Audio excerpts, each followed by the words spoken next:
All right, let's get ready to dive deep today, because today we're tackling a connection you might not expect. Nocturia and obstructive sleep apnea. Hmm. We've got a whole stack of research here, Okay. and it's pointing to a link that's way more common than people think, Yeah, it really is fascinating how often these two conditions go hand in hand. And you're right, so many people are in the dark about it. for sure. So first, just a real quick definition. Nocturia is basically when you wake up at night needing to pee. Right. And while it's happened to pretty much everyone, at some point, for some people, it's a regular thing. Yeah, And that can really mess with their sleep and quality of life. absolutely. I've been there. Yeah. It's often misunderstood. You see a lot of people, and even some doctors, just assume it's a bladder problem. Oh, interesting. But that's not always the whole story. So there's more to it than just, getting older or having a sensitive bladder. Right. Often the real driver is something called nocturnal polyuria, which means your body is making too much urine at night. And even if you do have other bladder issues, this nocturnal polyuria can be a major reason for those nighttime bathroom trips. That makes sense. But where does sleep apnea fit into all this? I mean, one's about peeing and the other's about breathing.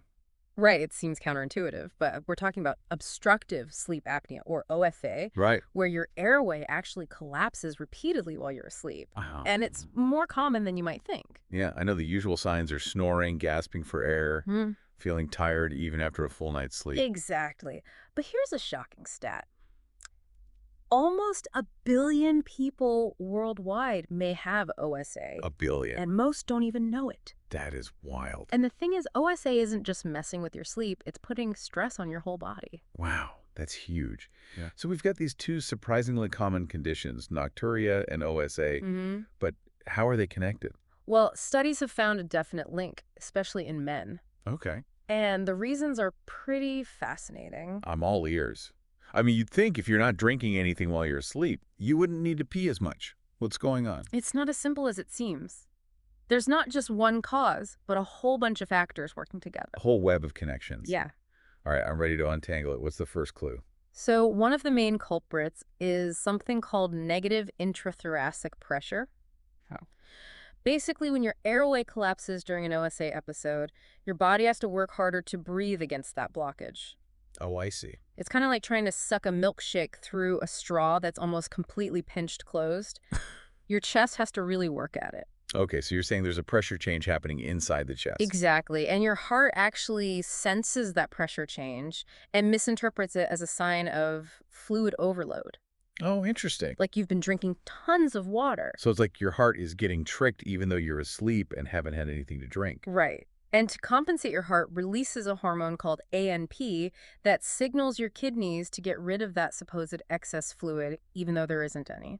The result, increased urine production. Yeah, and you guessed it, more trips to the bathroom at night. Wow, our bodies can be so easily fooled. So OSA is creating this pressure situation that basically leads to extra peeing. Yeah. But you mentioned multiple factors, right? What else is going on? Well, there's another key player here, the autonomic nervous system, which is basically your body's autopilot. Right, it keeps everything running smoothly without us having to think about it. Exactly, but OSA throws a wrench in the works, disrupting this autonomic nervous system and leading to what we call increased sympathetic activity. Okay. Think of it like when you get startled and jump. That's your sympathetic nervous system kicking in.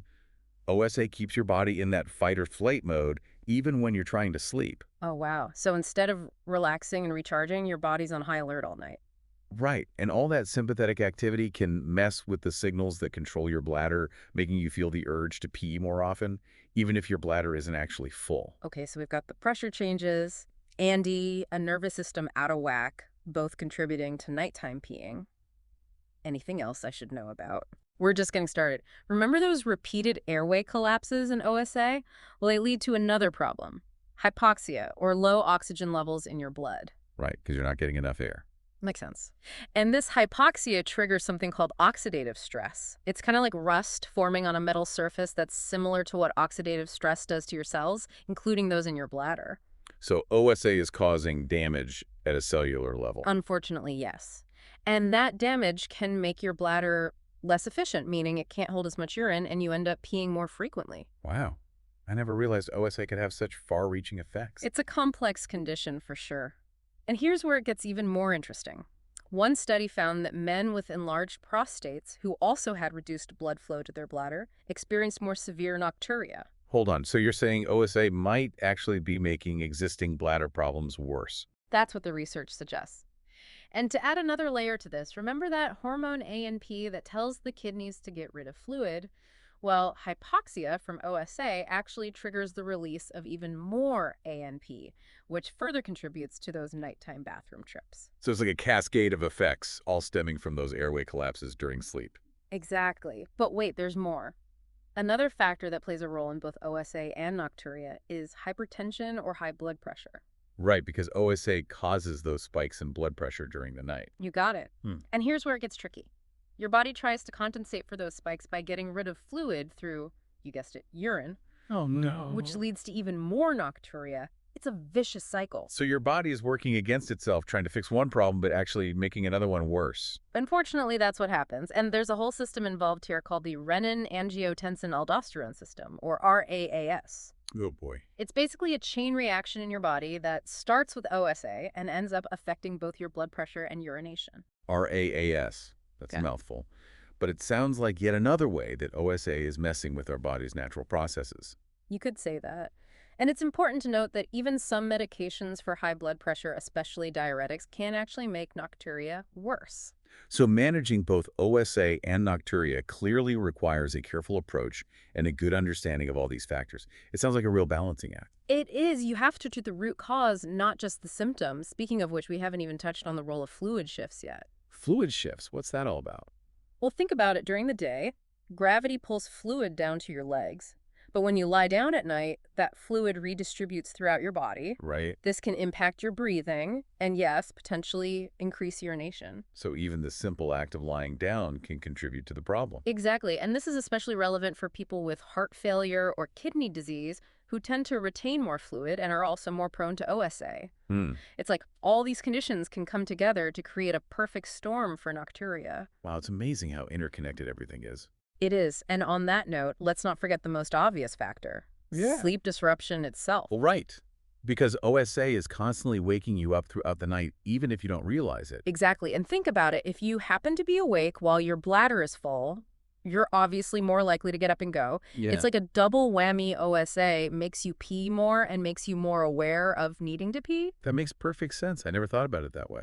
And get this, there's a study that found that most people who woke up to urinate weren't even aware that sleep apnea, not a full bladder, was the real reason they were getting out of bed. That's incredible. So it's possible that people are treating the wrong problem, focusing on the bladder, when the root cause is actually in their sleep. That's why a comprehensive evaluation is so important if you're dealing with frequent nighttime urination. You have to look at the whole picture, not just one piece of the puzzle. Okay, so we've covered pressure changes the nervous system, hypoxia, high blood pressure fluid shifts, and sleep disruption itself. Is there anything else contributing to this OSA nocturia connection? There is. We can't forget about the circadian rhythm, your body's internal clock that regulates everything from sleep to hormone release. Right, our natural sleep-wake cycle. Exactly. And it turns out that OSA messes with this rhythm too, potentially causing you to produce more urine at night than you should. So on top of everything else, OSA is disrupting our natural pee schedule. It sounds like our bodies are really taking a hit. It's a lot to deal with. But the good news is that there are effective treatments for OSA that can also help manage nocturia. Okay, I'm definitely interested to hear more about that. What's the go-to treatment for OSA? The gold standard treatment for OSA is something called CPAP, or continuous positive airway pressure. It's a mask you wear at night that gently delivers air pressure to keep your airway open. Yeah, I've seen those CPAP machines. They look a little intense, but I guess if it helps you breathe better at night, it's worth it. Exactly. And what's really remarkable is that studies show CPAP can not only improve OSA, but also make a big difference in managing nocturia. Wait, seriously? So one treatment can tackle both issues. That's amazing. How does it work? Does it actually reduce how much you need to pee at night? It can. One study found that people who used CPAP had on average 2 fewer bathroom trips per night. Think about how much that could improve your sleep. And not only that, but the overall volume of urine they produced at night also decreased. That's a game changer. So if you're dealing with both OSA and nocturia, talking to your doctor about CPAP seems like a no-brainer. Absolutely. Addressing the underlying OSA is often the key to effectively managing nocturia. It's all about getting to the root of the problem, not just masking the symptoms. We've definitely uncovered a lot of those root causes today. We have. This whole discussion has really highlighted just how intricate the connection is between OSA and nocturia. What stood out to you as particularly surprising or important? Honestly, I had no idea just how many factors were involved. It's like a domino effect. Yeah. Pressure changes hormones, blood flow, sleep disruptions. It's mind-blowing. You're right, it's incredibly complex, and that's why it's so important to have a team approach to managing these conditions. You might need a urologist, a sleep specialist, even a cardiologist, all working together to address the different aspects of your health. It takes a village, right? So if someone's listening and thinking, wait, I have nocturia and I also sound like a chainsaw when I sleep, what's the first step they should take? Awareness is key. Don't brush off nocturia as just a part of getting older, and don't assume it's only a bladder problem. If you have those classic OSA symptoms like snoring and daytime fatigue, talk to your doctor about the possibility of OSA being a contributing factor. So knowledge is power. The more you know, the better equipped you are to advocate for your health. Exactly, and the exciting thing is there's a lot of research going on right now exploring new therapies that target the specific pathways we've been talking about. There's always hope for new and better treatments on the horizon. That's encouraging to hear. This whole deep dive has been a real eye-opener. I'm starting to realize just how important a good night's sleep is for our overall well-being. It's truly the foundation of good health. Sleep impacts everything. And to think those trips to the bathroom at night might be a sign that something bigger is going on. That's the beauty of a deep dive. We're revealing those hidden connections that often go unnoticed. Well, I feel a lot more informed and a lot more motivated to prioritize my sleep after this conversation. That's what we like to hear. And for all of you listening, remember, if you suspect you might have OSA or if you're struggling with nocturia, don't hesitate to reach out to your healthcare provider. The sooner you address these issues, the better. Couldn't have said it better myself. But before we sign off, I have one final thought-provoking question for our listeners to ponder. Okay, I'm intrigued. What is it? Here it is. Could improving sleep quality be the key to unlocking better bladder control at night? Food for thought. It's a great question, and one that researchers are actively exploring. There's still so much we're learning about the intricate connection between sleep and our body's various systems. Yeah, it really makes you think, huh, I'm definitely going to be paying closer attention to my sleep from now on. Who knew those nighttime bathroom breaks could hold so many clues? It's amazing what we can learn when we, start connecting the dots and digging a little deeper. That's what the deep dive is all about. Well said. Huge thanks to our expert guest for taking us on this fascinating journey. And to our listeners, thanks for joining us for another deep dive into the world of knowledge. It's been a pleasure. Remember, a well-informed mind is a powerful mind. Until next time, sleep tight, and may your bladders give you a break.